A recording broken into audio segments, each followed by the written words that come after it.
Okay, we're going to continue working with target markets. In this part of the week, we're going to be defining your target market. And to get there, you need to figure out what business you're going to use. So I want you to post the business that you are going to use for the semester. It needs to be one that you own or is a fictitious one that you are thought of or for the class.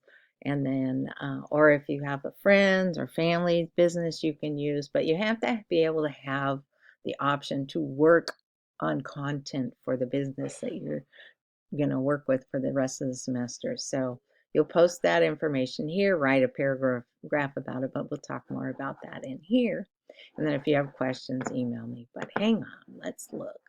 So again, by Monday, you need to decide which business you will be using for the rest of the class this semester. And we'll begin using social media to promote this business in our upcoming sessions.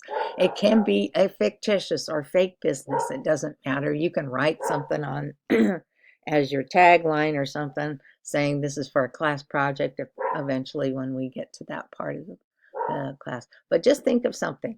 If, like I said, if you have an existing business that you own, you can use that. And or if you have someone else's business that you have permission to use, don't just say, oh, I'm going to do things for such and such a company that's just a business that's around that you have no way to be able to use and share and create content for. Don't do that. So, and then, like I said, you can also start a fictitious business, a fake business, whatever, that maybe it's something you've always thought you would like to have, and or in an industry you would enjoy working in. And it's not going to be a real business. You're just going to create it for the class. It just gives you something to work with. Or you could start a real or fictitious social media consulting business, because I think as you've looked through or done some of your research, you'll see that there's a lot of people out there that need help with their social media, especially small businesses that don't have a lot of time to put into that. Because, like I say, you're wearing a lot of hats when you're a small business, so you need as much help as you can get. And after reading the assignment and deciding on your business, add a thread on the discussion module in week 4 about your business, which I shared with you in the first part of this little video. Tell me the name of your business and an explanation of what type of business it is. And then tell me, is it a real business or one you're only creating for the class? And if it is your own business, do you currently use social media? So you need to explain some things. Tell us what you're using, how long you've had it, what different social platforms you have, and the number of followers you have for each one. And then if it's someone else's business, what will be your role regarding social media? Because I've had people in the class who actually are working for a business and they're doing the social media, and they took the class just to get a little bit more knowledge on what to do. So that's fine too. As long as the business is okay that you do it if it's not yours. But again, don't go, oh, I want to use Levi's for my business this semester. It's like, well, I don't think so. So use something you can actually feel like you have some control over or something. And then by Monday, I want you to write a blog post. So this will be on Canvas, one of the few things we do on Canvas.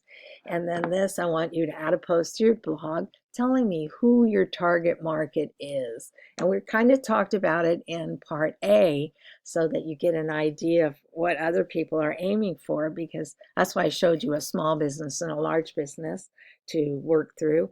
And it's a little bit different. If it's a smaller business, they probably have a more narrow target out there. If it's a larger business, they may have a much broader outreach and more content or services or materials or products, whatever that they have to share with the market out there. So their target market is a little bit larger or a lot larger. So those are things to think about. If you're a small business, you might have a tighter target market, and kind of dial that in, because that helps you with your marketing overall. It helps you refine what you're doing and think about, this is who I'm aiming this at. It's for this age group, so I need my posts to appeal to that age group. And that helps you a lot when you're thinking about marketing instead of fishing around going, well, what should I do for this? Anyway, here's a click to a link on WikiHow that explains how to write a target market analysis. So it'll give you some help on figuring out how to tell me what your target market is. And I hope you enjoy this. It's really kind of a thoughtful thing. And again, like I said, once you figure out your target market, it helps you long term. And you can expand it as you grow. But if you're tiny and you have many things to do, narrow it down. Focus on something.